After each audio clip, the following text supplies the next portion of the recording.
Hey, hello guys, ketemu lagi dengan saya Herman di channel Market Chat Coin. Lama tak jumpa, salam sehat semuanya, semoga sehat-sehat dan stay safe.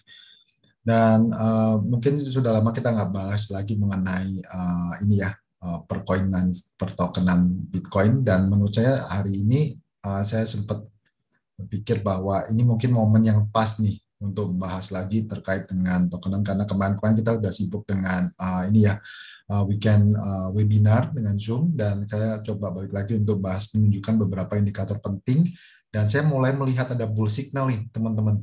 Jadi menurut kalian apakah benar Bitcoin akan bisa balik lagi ke 60.000? Oke, kita tunjukin nanti beberapa catalyst di sini ya. Dan perlu diingat bahwa channel ini merupakan for education purpose dan saya bukan financial advisor kalian, maka kalian juga perlu melakukan do your own research mengenai resiko-resiko dari cryptocurrency itu sendiri.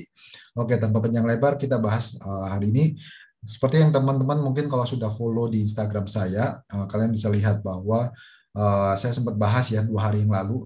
Begitu saya lihat ini ada momen yang penting banget nih di teknikalnya. Kalian bisa lihat di sini saya mengatakan bahwa Bitcoin itu mulai terlihat mirip kemiripan bull signalnya seperti yang terjadi di first quarter 2021, di mana secara teknikal dia 8 hari berturut-turut teman-teman ya. 8 hari berturut-turut dia hijau candlestick-nya ya untuk daily-nya. Dan itu memang bisa dilihat dari beberapa chart ya sebenarnya memang. Nah ini contohnya di sini ya mungkin teman-teman bisa lihat. Nah ini kan sekarang itu mungkin udah bahkan udah hari ke-10 nih ya kan. Mungkin hari ini belum closing ya. Jadi masih apa biasa daily-nya cukup volatile. Jadi buat teman-teman yang trading belum masih baru, jadi jangan kaget ya kalau di sini memang cukup volatile. Dan ini yang saya bikin tandain, nah ini mirip kan teman-teman di sini. Nah ini dari sisi teknikal ya, salah satu dari sisi teknikal. Kemudian another catalyst yang menarik mungkin teman-teman coba lihat di sini. Nah apa Fear and Greed Index dia tuh udah mulai balik di atas 51 levelnya guys teman-teman. Ini udah mulai bull lagi nih yang apa Fear and Greed Index-nya lewat yang biru ya warnanya udah loncat lagi nih. Ini menunjukkan bahwa marketnya itu apa ya mulai positif dan mulai confident lagi gitu kan. Nah sebelumnya sempat saya bahas juga di sini. Nah, waktu di sehari beberapa apa di minggu lalu itu saya sempat nunjukin bahwa ada short covering nih di sini teman-teman. Jadi pada waktu itu banyak trader-trader yang melakukan nge-short gitu ya. Basically mereka betting untuk supaya mungkin berekspektasinya spekulasinya Bitcoin bakal collapse gitu ya. Tapi ternyata ada reversal nih di sini yang cukup besar dan mereka kena liquidate. Artinya apa? Mereka yang coba betting turun ternyata dia kena waktu Bitcoinnya naik, yaitu resikonya kalau kalian main di derivatif gitu ya, coba nge-short gitu ya, kalian kena likuidasi nih besar dan pada waktu itu terjadi pembalikan arah positioningnya gitu ya. Nah itu beberapa catalyst. Nah another thing yang menurut saya cukup menarik nih teman-teman ya. Nah ini teman-teman, ini sih very very interesting. Makanya kenapa saya bilang Bitcoin mungkin bisa berpotensi balik lagi nih ke 60.000. Kenapa? Karena kalau dilihat dari Glassnode ini, illiquid supply indicator dari Bitcoin, illiquid supply ya harus diingat. Berarti ini indikator bahwa jumlah Bitcoin yang tidak liquid. Tidak liquid itu artinya banyak orang yang pegang untuk jangka panjang gitu ya. Jadi semakin banyak orang itu memegang Bitcoin untuk tidak diperdagangkan, tapi dikit atau dikit untuk jangka panjang.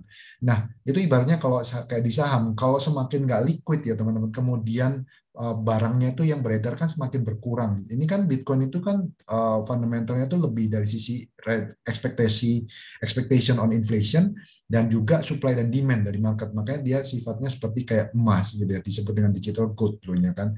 Nah, maka kalau supply yang beredar itu semakin sedikit, tentu pada waktu ada orang-orang itu pada panik untuk panic buying atau FOMO dengan Bitcoin, itu menyebabkan Bitcoin itu gampang loncat gitu ya gitu. Ini merupakan indikator yang cukup menarik dan penting. Oke, kalau kita melihat dari sisi berita makronya, apa sih yang menyebabkan Bitcoin itu kenapa sih terakhir-terakhir itu 1 minggu belakangan kok strong banget gitu kan. Mungkin bertanya-tanya itu. Kalau saya lihat sih dari sisi top down makronya, ini ada beberapa yang menarik gitu ya. Ini kayak beritanya baru-baru ini, recently ya.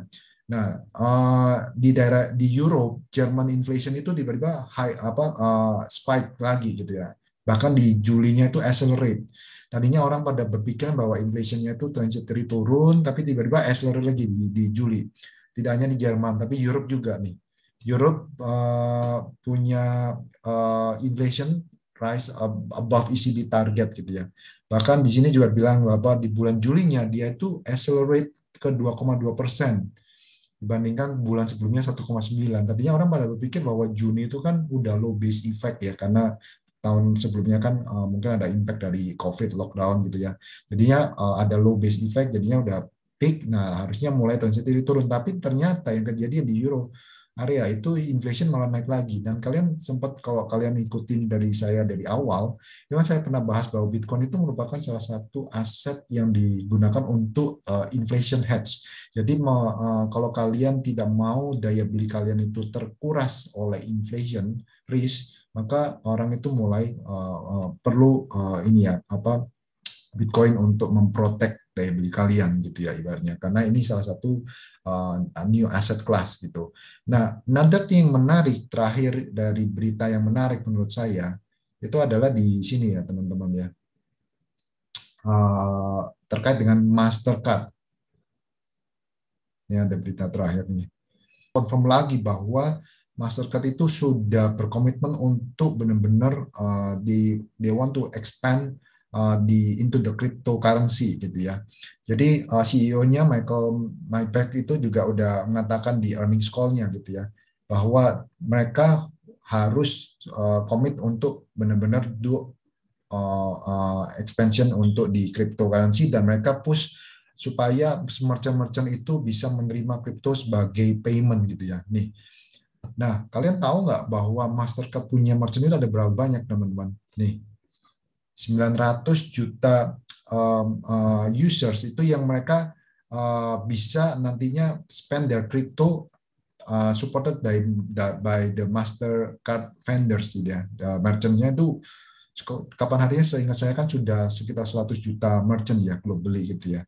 Nah, ini angka terakhir mungkin harus cek lagi sudah sampai berapa adoptionnya, dan the prolong the COVID crisis ini yang menyebabkan online adoption, digital currency adoption itu semakin cepat gitu ya.